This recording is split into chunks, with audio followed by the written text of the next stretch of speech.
Can you go from the very top? I will film.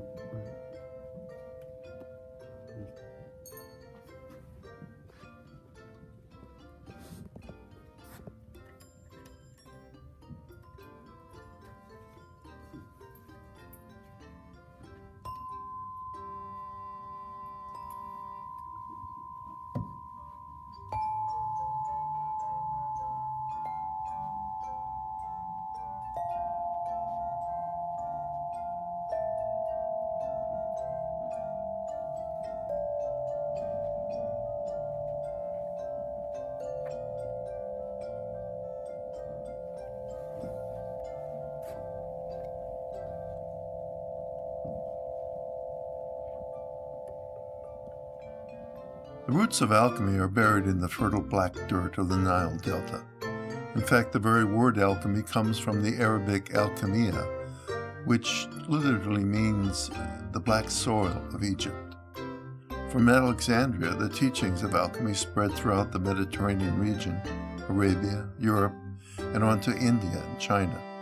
These teachings are summarized in the Emerald Tablet, which is the core text of alchemy. In simplest terms, alchemy is the art of transformation. It attempts to unveil the universal principles behind growth and change. The focus of this work, known as the Great Work, is not limited to the physical world, but encompasses all levels of reality, including the psychological and spiritual realms.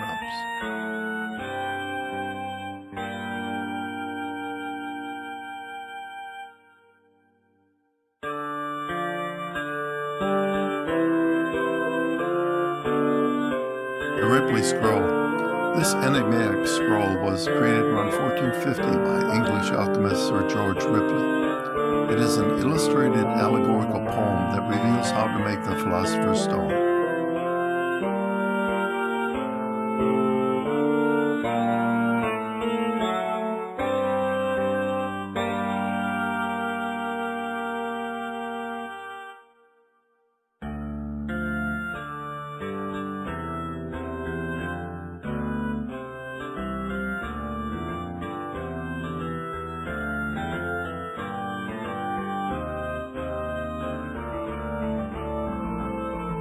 One, calcination, working with fire. The first step in alchemical transformation is called calcination, which is a process of decomposition in which the substance is reduced to ashes or powder by heating, drying, or crushing it. The tools of calcination include furnaces, ovens, burners, crucibles, mortar pestles, and grinders. The goal is to destroy the outer form of a substance, to reveal its basic ingredients. In spiritual alchemy, this step seeks to get beyond ego and personality to reveal one's true identity or soul. Calcination marks the beginning of the chaotic black phase in alchemy, during which existing structures and habits are destroyed. A triangle pointing upward is the cipher for fire. 2. Dissolution, working with water. The second step in transformation is called dissolution, which continues the process of decomposition begun in the previous operation. During dissolution, a substance is broken down by immersing it in a liquid solvent, such as water, acid, or a caustic solution. Tools for dissolution include pots, kettles, cauldrons, baths, flasks, goblets, ladles, and jars. Conjunction, working with earth. The fourth step in transformation is called conjunction, which is a merging of two different compounds to create an entirely new substance by melding, bonding, compounding, amalgamation, or precipitation. Tools used are mixing bowls, reaction vessels, compounding jars, smelters, and tanks. Alchemists viewed conjunction as a sacred marriage of opposites that marked the turning point from the operations below in the material world to the spiritual operations above. Fermentation, working with sulfic sulfur. The fifth operation in alchemy is fermentation, which is the beginning of the red stage of empowerment. Fermentation starts with the death and decay of plant material in an airtight container. This stimulates the growth of bacteria that convert sugars in the cells into gases, oily compounds, and alcohol. The alcohol formed during fermentation represents the spirit of the plant, while any oil that surfaces is the soul of the plant. Its dead body is the stems and skins that sink to the bottom.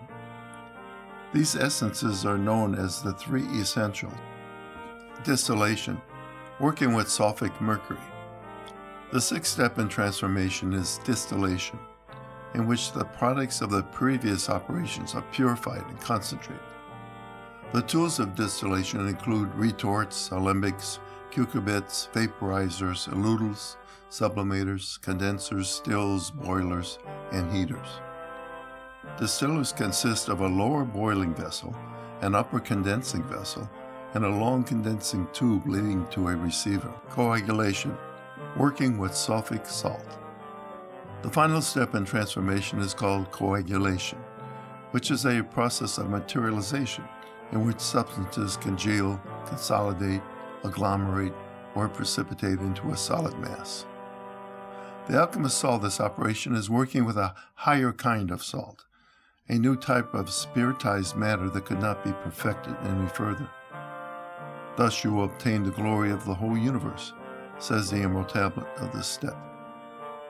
The new salt would be found in the unburnable ashes from fire, or in the indissoluble crystals in water. It would come from the union of the red and white, from the forces of spirit and soul. They called this magical salt the philosopher's stone.